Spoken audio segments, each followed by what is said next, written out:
Looking for a way to support our family without paying a dime? Like this video and subscribe to our channel.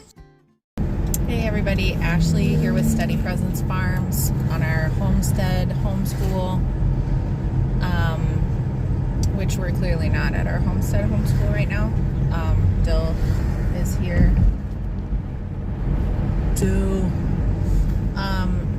So today is different. Obviously, we've only done one day in the life of a homestead homeschooler video so far, and if you didn't catch that one already, I will put a link in the description. Today is different than what most of our videos will be going forward, and I went back and forth about whether I should do anything at all today, whether I should film anything at all, and I really felt called to make a video because this is the kind of thing that we're really, really thankful that we can homeschool through. So I'm on my way to a procedure right now, and I'm safe and everything's fine. We know that to be the case. I was waiting on test results for a while, had a procedure already a few weeks ago, and so this is hopefully the final procedure in that situation, and it has been stressful on all of us.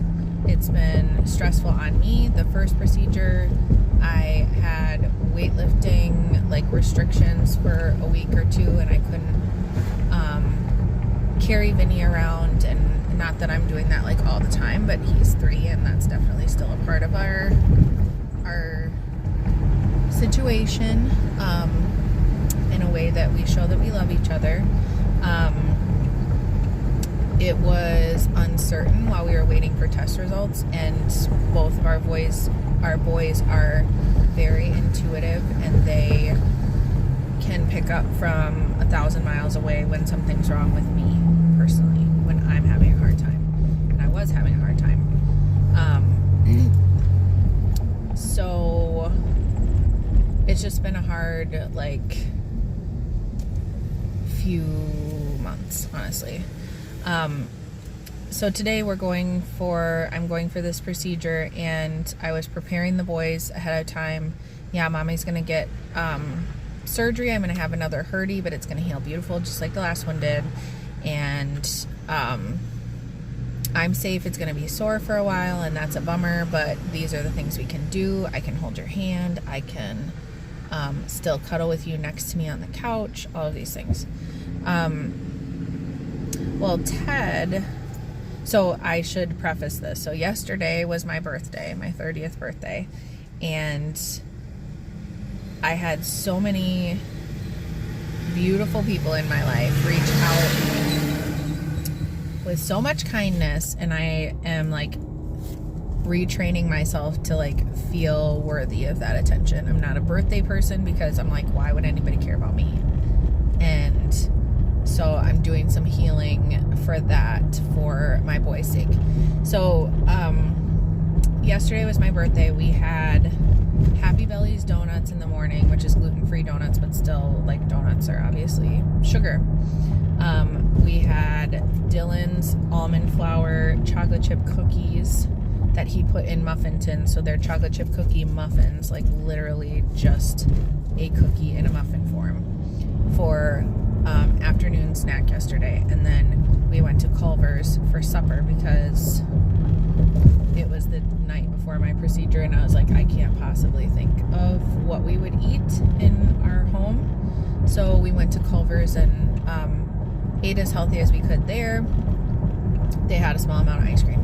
So a small amount of all of those things, half a donut, one cookie muffin, one little scoop of ice cream, but that's way more than what their bodies are used to at our house. So I think that that's part of what kind of happened this morning, but Teddy had, I'm not going to air all of his stuff out on here because I don't believe in that. But I also think it's important. It's an important topic to talk about. So he had 2 instances of very out of character for him, extremely emotionally charged interactions this morning. And by the end of the second one, he said he wanted a nap because he was so exhausted, and like kind of the fight, flight, freeze, fawn. Like he is a freeze kind of kid when things get way too overwhelming for him. Like he'll but like he'll feel that he needs to go to sleep, or he'll like actually just seem like he's asleep. And I was like, is this something that we need to get checked? And then I did more research on those 4 different ways that people handle stress and stuff, and I was like, oh, he's a freeze. He just is gonna be immobilized when things get too big, and how can we help him through that? So these 2 just huge emotional things, like very very difficult for me, because in both situations he asked me point blank, Mom, do you even love me anymore? And I was like, that's a triggering thing for you to ask me, honestly. And I took deep breaths, and I'm like, of course I love you. You know I love you no matter what, no matter how big our emotions get, no matter how I react to you when I'm trying my best.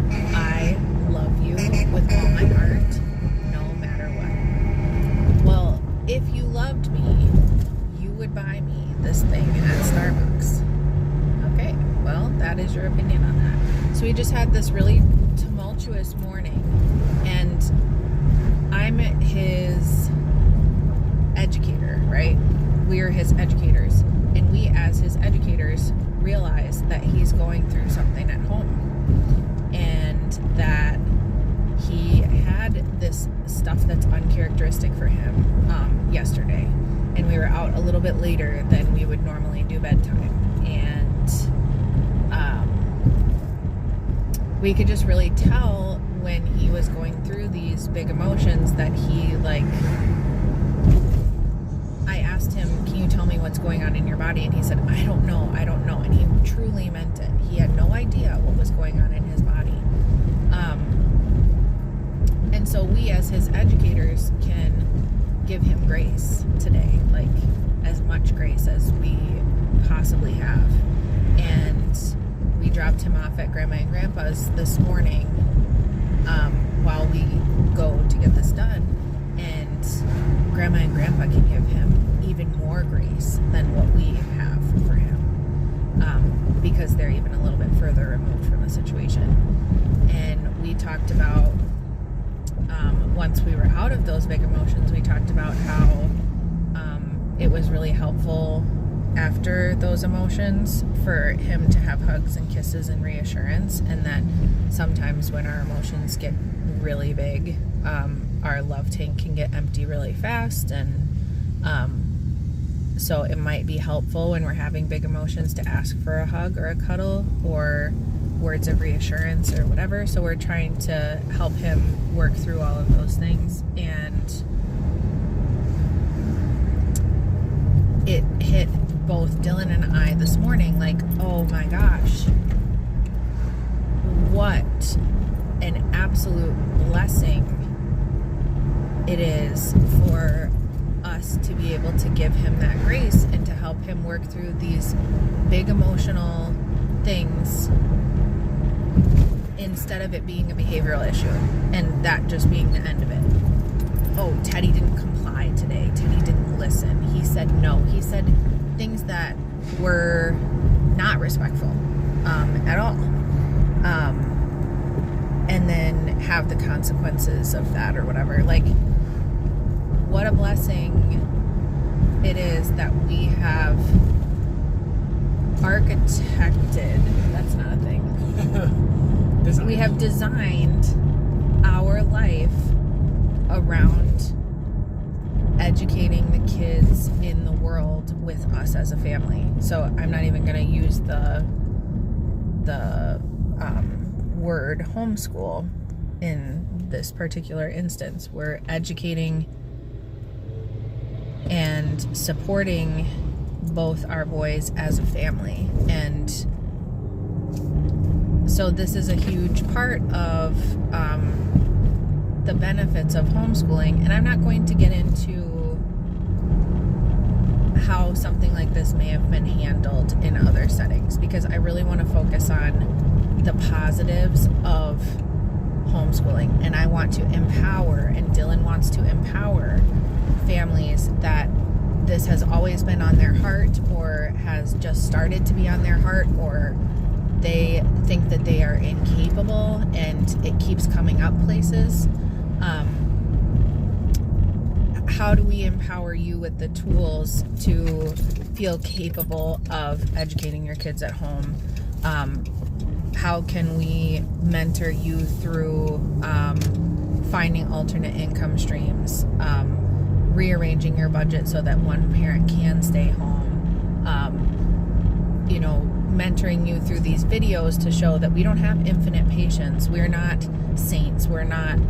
We get a lot of that when we say we homeschool our kids. Oh, I wish that I could do that, but I'd never have the patience. Well, we don't have unlimited patience. We have coping. Patience wears thin sometimes. We have coping mechanisms, and sometimes those don't work out, and then we apologize, and we model that for them. An apology that's really no strings attached. I'm sorry I reacted that way. That was not okay. I'm an adult that has more emotional control than you as a child, and I'm sorry that I did that, and I'm going to work on it, and I'm going to try and be better. So we really want to empower other families, but we're so thankful for homeschooling right now in a time that is a little bit difficult for our family. And I've seen on Facebook in my national and local homeschooling groups how powerful it is to school at home through traumatic situations, through loss of family members, through illness,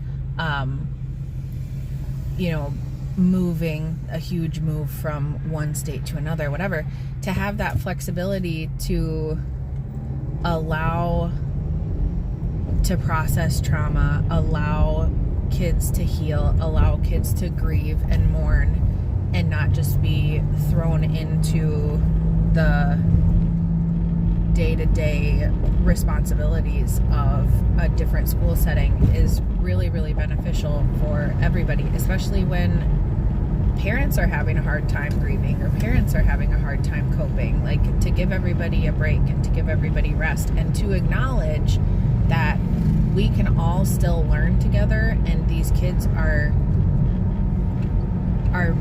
being made better every day, even when the days are not academic. And for us as unschoolers, our days are rarely academic in the way that most people think of homeschooling. We have our workbooks, we have our curriculums, we sit down at the table, they have their desks. It does not look academic on a day-to-day basis for us. Especially at this age. Yes. And it's not to say that we wouldn't provide that for them should they want or need it for their development, because everybody learns different, and some kids are super served by those kind of methods. Like, I loved workbooks as a kid, and I was a visual learner, and I liked to read things and all of these things. So we tend to sprinkle academics in throughout the day as it feels organic. Like one little thing that I do with the kids when I read a book is I see what year was the book made, and then I throw in what happened that year, because I'm a big history buff. It's 1960. Oh, that's the year Grandpa was born, and this is one thing that happened that year. So now whenever we read a book, Ted asks, "Oh, Dad, what year was this made?" little stuff that makes a huge difference. We were at the park by Grandma and Grandpa's house like a month ago, and Ted and Vinny are very social with adults and with other kids. And so Ted did his normal thing. Hi, I'm Ted. This is my brother Vinny. I'm 5. He's 3. Yeah, you can do it. He has a red helmet. I have a blue helmet. I ride a bike with no training wheels. Like, he has all the things that he wants to share with people. And then I give him some space and everything. He's doing fine. And I hear him still talking to this grandma at the park with her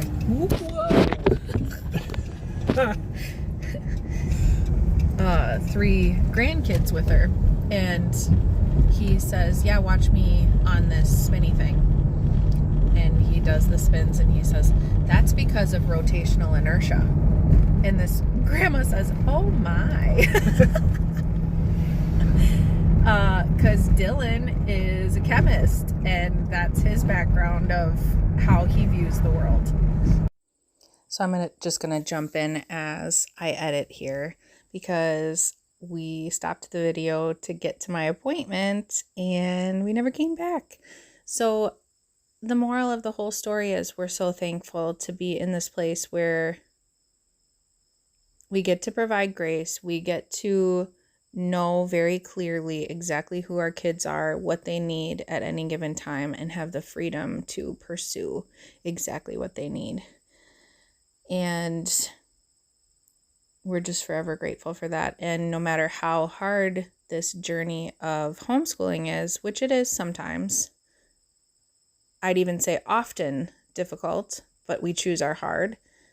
No matter how difficult it is, moments like that make it 150% worth it for us to keep doing what we're doing. And it also shows that it's working out. So I had a beautiful 30th birthday.